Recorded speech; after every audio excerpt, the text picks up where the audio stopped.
आपको बता रहे हैं कि लंदन में ब्लास्ट हुआ है, अंडरग्राउंड ट्रेन की जगह यहाँ ब्लास्ट हुआ है। आपको बता दें, तस्वीरें आप देख रहे हैं, आपकी टेलीविजन स्क्रीन पर आ चुकी है तस्वीरें। पार्सन्स ग्रीन अंडरग्राउंड स्टेशन है ये, जहां ब्लास्ट हुआ है। ब्लास्ट में कई लोग घायल हुए हैं।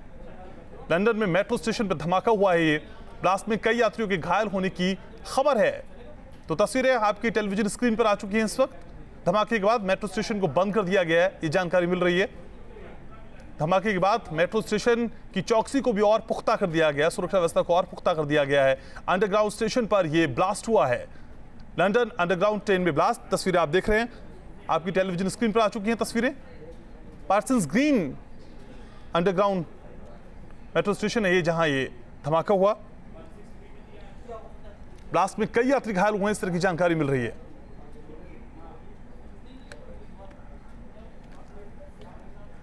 और हमारे senior executive editor Ajay Kumar हमारे साथ जुड़ रहे हैं। अजय जी, इस धमाके के बाद किस तरह के पर्याय समझे जाएं आने वाले भविष्य के कॉन्टेक्स्ट में, क्योंकि लगातार पहले भी हमले होते रहे हैं। हालांकि अभी जो वरिष्ठ पत्रकार थी वो बता रही थी काफी लो इंटेंसिटी का ब्लास्ट है ये।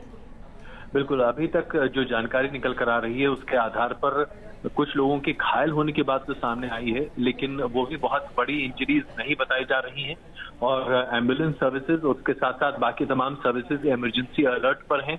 और अभी आप टेलीविजन स्क्रीन पर देख रहे हैं, ये ट्यूब रुकी हुई है जो कि पार्सन्स ग्रीन एरिया और विक्टोरिया अल्बर्ट म्यूजियम के बीच का जो ट्यूब ट्रैक है, वहां पर इस ट्यूब को भी रोका गया है, जहां से लोगों को बाहर निकाला जा रहा है जो अभी भी उसमें फंसे हुए हैं। अलर्ट की जानकारी पहले से ही सामने रखी जा चुकी है और इसके साथ साथ लोगों से ये आग्रह भी किया जा रहा है कि वो इस रास्ते के अलावा दूसरे रास्तों का इस्तेमाल करके मध्य लंदन तक पहुंचने की कोशिश करें, सेंट्रल लंदन तक पहुंचने की कोशिश करें। दरअसल ये आमतौर पर बहुत शांतिपूर्ण इलाका माना जाता है। लंदन की आपाधापी से जरा पीछे है और रिवर थेम्स के पास में पड़ता है। और थोड़ा अगर आप आगे निकल जाएं तो फिर पहले विक्टोरिया अल्बर्ट म्यूजियम, फिर हाइड पार्क और फिर वेस्टमिंस्टर और बिग बेन, लेकिन वहां से थोड़ी दूरी पर है और इसलिए आप इसे सेंट्रल लंदन का वो हिस्सा नहीं मान सकते। लेकिन यहाँ पर ये जो अपने आप में हुआ है, ये कई सवाल खड़े करता है, खास करके तब जबकि लंदन में ISIS की गतिविधियां काफी सक्रिय रही हैं और लोन वुल्फ अटैक बड़े पैमाने पर लंदन में होता रहा है, जिसे लेकर चिंताएं वहां काफी ज्यादा रही हैं। और ऐसे में ये धमाका अपने आप में इसके पहले के ट्यूब ब्लास्ट की याद दिलाने की कोशिश करता है। हालांकि पिछले बार की ट्यूब ब्लास्ट ने लंदन के हुलिये को हमेशा के लिए बदल कर रख दिया था। उसके बाद से ट्यूब ट्रैवल लंदन में एक अलग आयाम पर आ गया, क्योंकि उसके बाद से सुरक्षा के व्यवस्था को काफी चाक चौबंद किया गया था। लेकिन ऐसा माना जा रहा है कि इसे भी शायद एक लोन वुल्फ अटैक या फिर कोऑर्डिनेटेड अटैक माना जा सकता है। लेकिन अभी तक आतंकवादी एंगल इस पूरे मामले में कहीं नहीं है।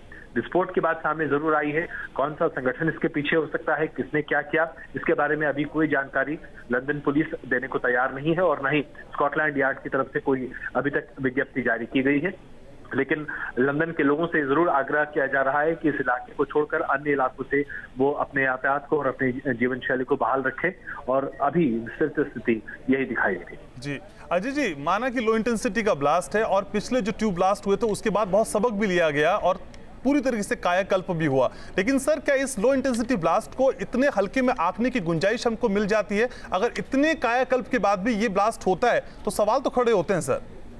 इसमें कोई शक नहीं है कि एक आतंकवादी हमला अगर होता है तो उस पर कई सवाल खड़े होते हैं सुरक्षा को लेकर। लेकिन इस बात को समझने की जरूरत है कि आतंकवादी हमला अगर कोई आतंकवादी करना चाहे तो उसे आप पूरे तरीके से निष्क्रिय कभी नहीं कर सकते, क्योंकि कोई ना कोई लूप होल हमेशा रहता है जिसका फायदा उठाकर हमला करने वाला व्यक्ति हमला कर ही देता है। सवाल ये उठता है कि उसे आप किस तरह से कंटेन करते हैं, यानी उस पर रोक लगाने की क्या कोशिशें करते हैं और उसके बाद आप के पास क्विक एक्शन रिप्लाई टीम क्या होती है और जो लोग इस वारदात को अंजाम दे चुके होते हैं उन लोगों तक पहुंचने में आपको कितना वक्त लगता है। अगर लंदन और स्कॉटलैंड पुलिस की बात करें तो आमतौर पर ये रिस्पांस बहुत अच्छा रहा है, खास करके लंदन ट्यूब ब्लास्ट के बाद से। और ऐसे भी सुरक्षा के बंदोबस्त वहां काफी अच्छे रहे हैं। गौर करने वाली बात यह है कि पूरा का पूरा लंदन CCTV कैमरे पर है। आप लंदन में कहीं पर 1 इंच भी इधर से उधर नहीं हो सकते, क्योंकि लगातार आप CCTV कैमरे की नजर में रहते हैं। कोई ऐसी जगह नहीं है जहां पर आप कॉन्स्टेंटली मॉनिटर नहीं किए जा सकते। इसके अलावा MI6 लगातार इस तरह की कोशिशें करता रहता है कि पूरे यूनाइटेड किंगडम में कहां कौन कैसे घुस रहा है और किस तरह की तस्वीर पूरी तरीके से बदल दी गई। लेकिन फिलहाल लो इंटेंसिटी का ब्लास्ट, कई तरह की खबरें आ रही हैं।